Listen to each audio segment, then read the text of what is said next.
This massive structure is one approach to development that seeks to improve the lives of people around it.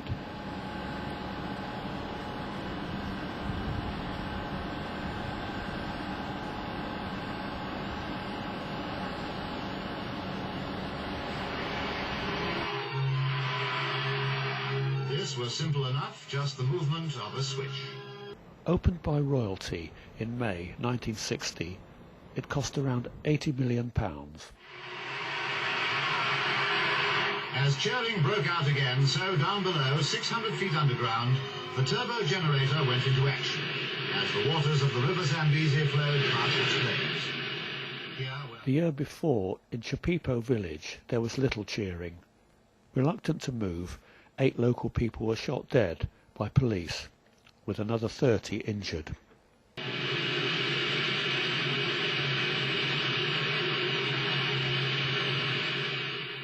This resulted in Lake Kariba, but to become the largest man-made lake in the world, many people had to move, with around 34,000 going north to what is now Zambia.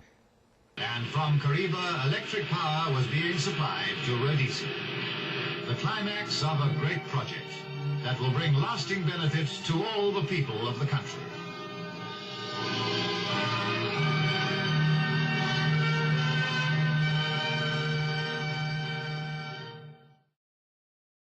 "57 years later, I've come to Kawila, a village about 30 miles from the dam.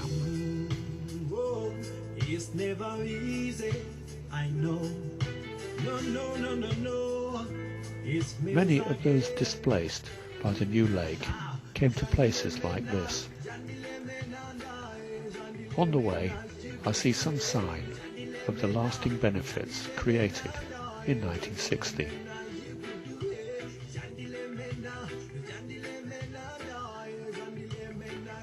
When I arrive at Kawila, there is no electricity supply.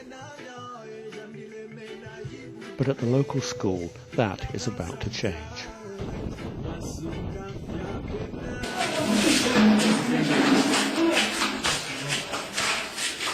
With me are a group of volunteers from Gioconda Solar Schools. They've come from Swansea, and with some funding from the Waterloo Foundation, they hope to repeat what they've achieved at other schools here in Zambia. The actual gap in the roof, and this then is the bit that goes down the wall. Keep going. From the start, I see how Gioconda works with the local community.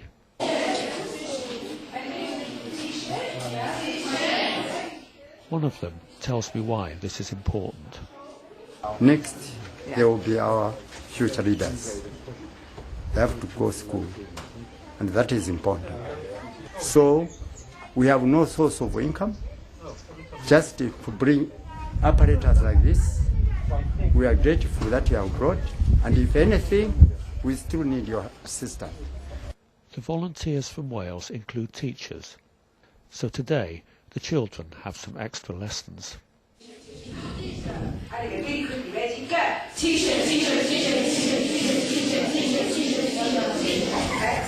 Listen, and they're enthusiastic, they want to learn, but it's very difficult because of the resources. The room is so hot, how they can sit there for so long and actually learn as much as they did is, well, it's beyond me, it's so difficult. It's got its challenges, and the children are very, very bright. They're very quick to pick things up and happy to learn. So it's clear that the children here are able and willing. But this project is about more than teaching for a day. The aim is to transform teaching here for the future. But to empower teachers for the future, first the school needs its own power.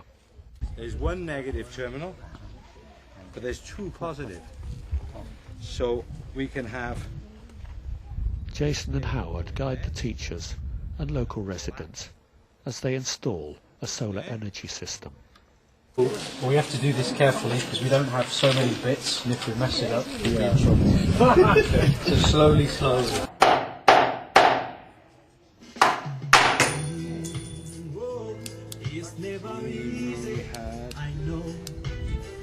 no.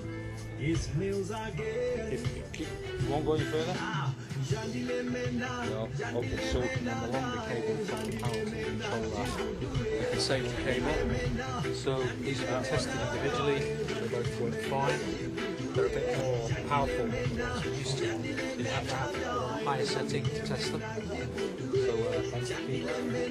This is ready for the long cable to be plugged into to go into the controller. So They make good progress, but will they be able to get the solar panels on the roof today?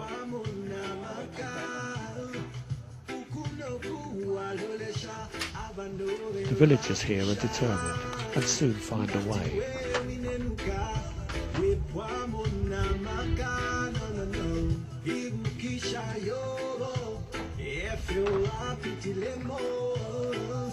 One day we can balance na iwe we kalala. Jandile mena ndae, jandile mena shibudule, jandile mena ndae, jandile mena shibudule, jandile mena ndae, jandile mena shibudule, jandile mena Below them, there is just as much determination.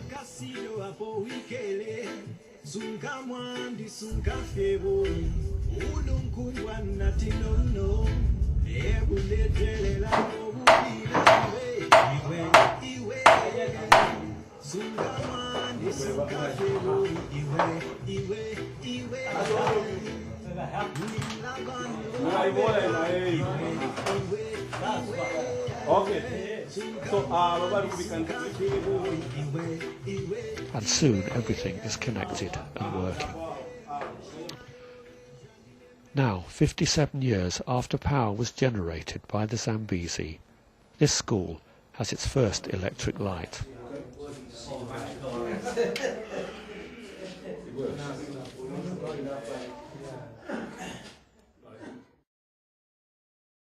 And lighting is the first step.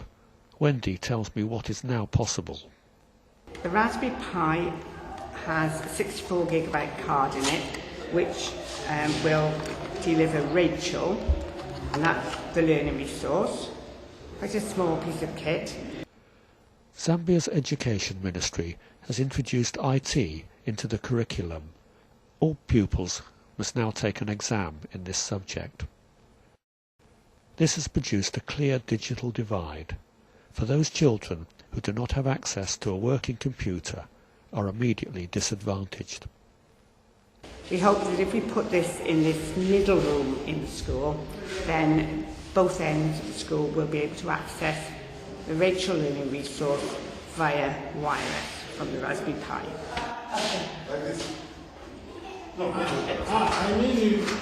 So the work continues to close that divide here in Kariba and give this school a link to computer technology. First time this kit has come to this school, there's very little equipment of any sort in the school, it's very bare, and we're hoping that this will really give them some learning resources to what is quite a remote community. Now Kariba School can use computers to access the vast store of knowledge held electronically. The teachers can already see the benefit. Long ago, we were just teaching theoretically. Now, if we connect the computer when it is a lesson concerning computers, pupils will be gathered in the room, then they will see to it that the computer is like this. As their pupils look on, not realizing just how much the future of their education has been changed today. This will make it easier to teach ICT components from grade 1 to grade 7. We were unable to teach ICT in the school because we did not have the computers, we did not have the power. So with this power that we have now, we'll be able to teach our children. Children will be able to have access to see the laptop and they have a fingerprints on it and they will not easily forget what they have seen. So practically it means they will know what is computer all about. Achieving lasting change will take more. While in Zambia, Gioconda volunteers visit other schools to make sure equipment is still working.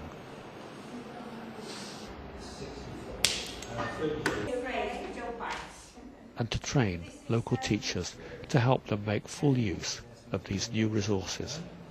2 is 0, 1. Here in Kariba, the local involvement has been crucial. What was best about today was the community got involved, and everyone seemed to be up on the roof or fixing stuff. It was very good. Yeah, we prefer and we enjoy working with the community as well as the school.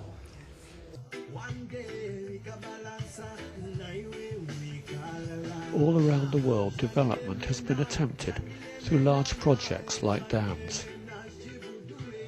Since Kariba was completed, hundreds more have been built, costing billions of pounds and displacing at least 40 million people. Today at Kariba, I've seen a far smaller project, also requiring technical expertise, but costing a few £1,000s and completed by volunteers and community commitment. In 1960 there was organised celebration. Today there is less. But I know which approach is more likely to transform the lives of these children. It's never easy, I know. No, no, no, no, no. It smells again.